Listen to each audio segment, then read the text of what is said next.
The guitar was ready. The audience was waiting. But Dylan wasn't playing, he was just staring at a face in the front row. And that silent moment paid a debt 40 years old. The theater was small. Maybe 200 seats.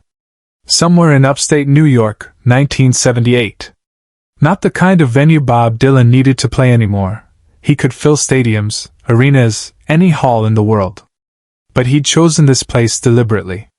A return to the circuit he traveled decades ago, when nobody knew his name. The house lights dimmed. No announcement. No fanfare. Just Dylan walking onto the stage alone with his acoustic guitar, a stool, and a single microphone. The audience applauded, that careful, respectful applause people give when they're not sure if noise is allowed. Dylan sat on the stool, adjusted the microphone, settled the guitar across his knee.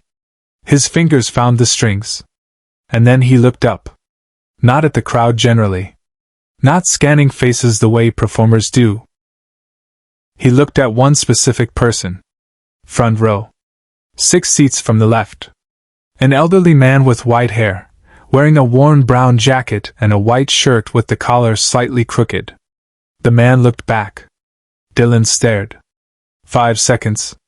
10. 15. The audience shifted uncomfortably. Someone coughed. People glanced at each other, uncertain. Was this part of the show? Was Dylan okay? Why wasn't he playing? 30 seconds of silence. The old man in the front row didn't move. Didn't look away. Just held Dylan's gaze with an expression that carried something heavy, recognition maybe. Or forgiveness. Or both. Dylan's fingers had been positioned on the guitar strings, ready to play the opening of Tangled Up in Blue, the song everyone expected, the song on the set list, the song he'd opened with for the past month. But slowly, without explanation, his hands shifted position. Different chord. Different song entirely. He began to play something the audience didn't recognize. Something slow and mournful that sounded like it had been written in another lifetime. Dylan didn't explain himself. He never did. To understand what happened in that theater, you need to understand what happened in 1958. Bob Dylan wasn't Bob Dylan yet. He was Robert Zimmerman, 17 years old, living in Hibbing, Minnesota, playing guitar in his bedroom and dreaming of being anywhere else. He'd discovered Woody Guthrie and Hank Williams and suddenly understood that music could be more than entertainment. It could be testimony, confession, rebellion. But Hibbing was small and suffocating and Robert Zimmerman needed to leave. The problem was money. His family didn't have extra. His part-time job at the hardware store paid almost nothing. College seemed impossible. So did moving to New York or California where the real music scenes existed. One afternoon in October 1958, Robert was playing guitar on the steps of the Hibbing Library, not performing, just practicing, killing time before his shift at the hardware store. An old man sat down on the steps beside him. Maybe 70 years old. Wearing work clothes. Hands stained with what looked like decades of labor. "You play pretty good," the old man said. "Thanks," Robert muttered, not looking up, not particularly interested in conversation. "You writing your own songs?" "Some." "Can I hear one?" Robert almost said no. He didn't play his original songs for people. They were rough, unfinished, too personal. But something about the old man's quiet attention made him relent. He played a song he'd been working on for weeks. About leaving. About the weight of small towns and big dreams. About wanting to matter. When he finished, the old man was quiet for a long moment. "That's a real song," he finally said. "Not pretend. Real." Robert shrugged.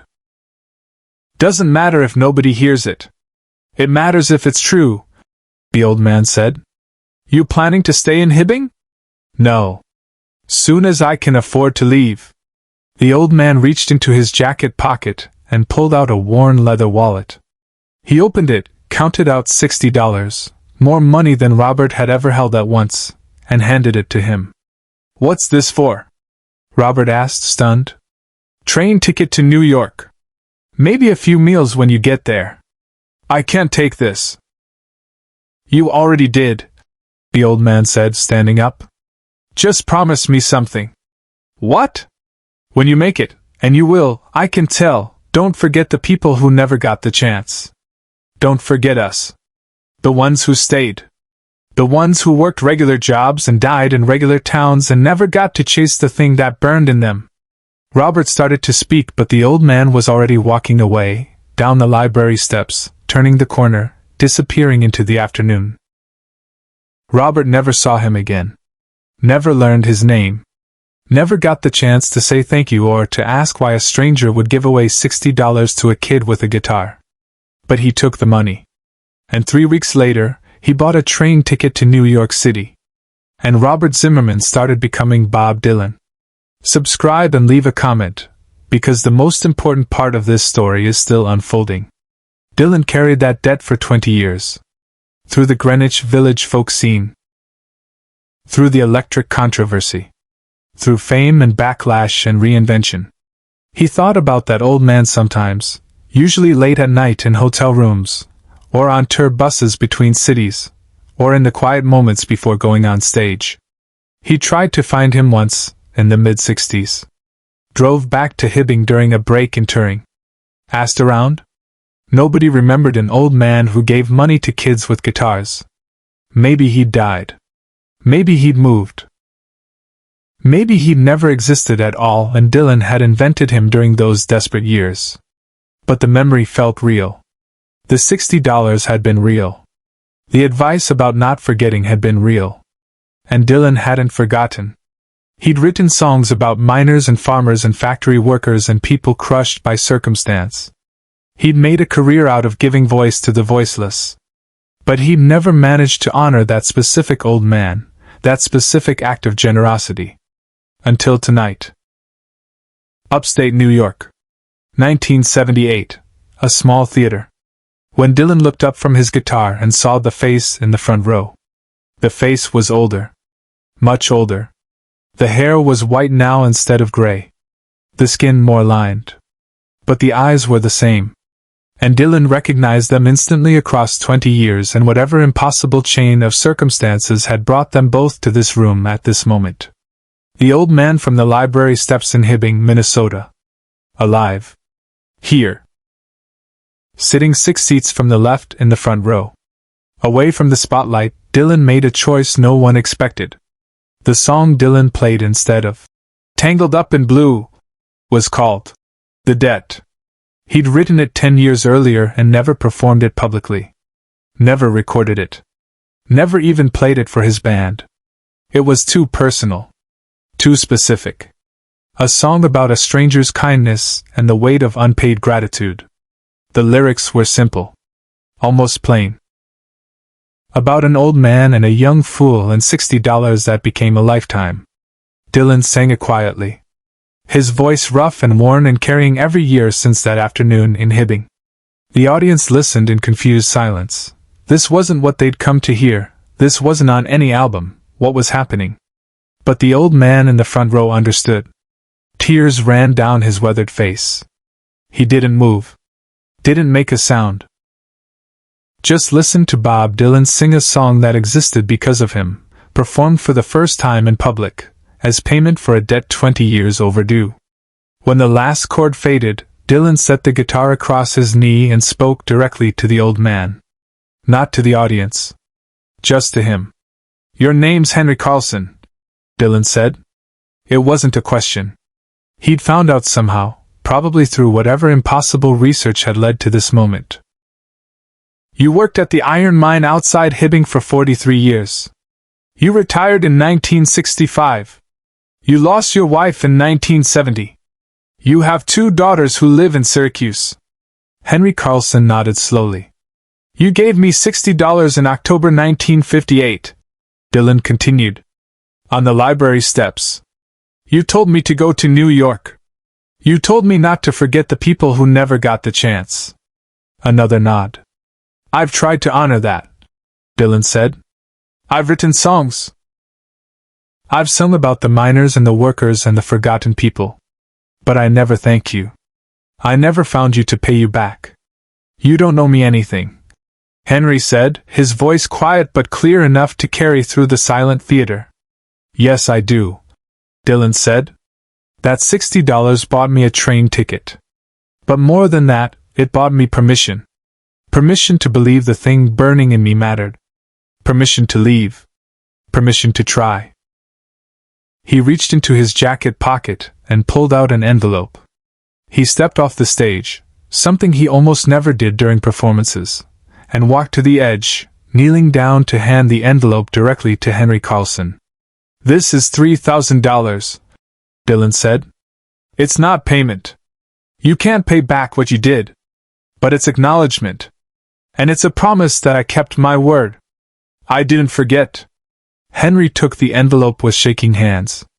He opened it, looked at the check inside, then looked back up at Dylan with an expression that transcended any emotion the word gratitude could contain. You didn't need to find me, Henry said. Yes, I did, Dylan replied. What followed stayed with everyone who witnessed it, long after the sound faded. Dylan returned to his stool. He picked up his guitar. He played the rest of the concert exactly as scheduled. Tangled up in blue, like a rolling stone. All the songs people had come to hear. But something had shifted. The audience felt it. The air in the theater carried a different weight. After the show, Dylan didn't leave immediately. He sat with Henry Carlson in the empty theater for almost an hour. Just talking. About Hibbing. About the mine. About Henry's wife who had loved music but never learned to play. About the daughters in Syracuse who thought their father was crazy for driving 4 hours to see some folk singer perform in a small town. Why did you give me that money? Dylan asked. The question he'd carried for 20 years. Henry was quiet for a long time. Then he said, I had a brother. Thomas. He could sing like an angel. Wrote songs too. Beautiful songs. But he worked in the mine like I did. Like our father did. And one day there was a collapse. He was 32 years old and he died in the dark with all those songs still in him. He paused, looking down at his work-worn hands. When I heard you playing that day on the steps, I heard Thomas. The burn. The need to make something that mattered. And I thought, here's a kid who has what Thomas had. And maybe if I give him the train ticket Thomas never got, maybe those songs don't die in the dark. Dylan couldn't speak. He just sat there in that empty theater with tears running down his face, finally understanding the full weight of what he'd been carrying. Henry Carlson died 8 months later. Natural causes. Dylan attended the funeral in Syracuse. Played the debt. At the service. Established a music scholarship in Thomas Carlson's name for kids from mining towns who wanted to leave. The envelope Henry received that night, the $3,000, he never cashed. He had it framed instead. It hung in his daughter's house until she donated it to a museum in 2003. Next to it, a photograph from that theater in 1978. Bob Dylan kneeling at the stage edge. An old man accepting an envelope. A debt paid that could never truly be repaid. Share and subscribe. Some stories deserve to be remembered. Dylan rarely spoke about that night. But he kept a photograph of Henry Carlson in his guitar case for the rest of his career. Every time he opened it, he saw that face. And he remembered. Henry died 8 months later. Dylan attended the funeral. Played the debt at the service. Quietly established a music scholarship in Thomas Carlson's name for kids from mining towns who needed $60 and permission to leave. The check Henry received that night. $3,000, he never cashed. His daughter had it framed. It hangs in a museum now, next to a photograph from that theater. Dylan kneeling at the stage edge. An old man accepting an envelope. A moment when debt and gratitude became the same thing. Share and subscribe. Some stories deserve to be remembered. Years later, a journalist asked Dylan about the people who influenced him most. He mentioned Woody Guthrie. He mentioned Hank Williams. And then he paused. There was an old man in Hibbing, he said quietly. He gave me a train ticket when I had nothing. He told me not to forget. I didn't. The song, The Debt, was never officially recorded. But bootleg recordings exist. People who were in that theater still talk about it. The night Dylan stopped the show to pay back 40 years. Some debts can't be repaid. But they can be honored. Dylan proved that.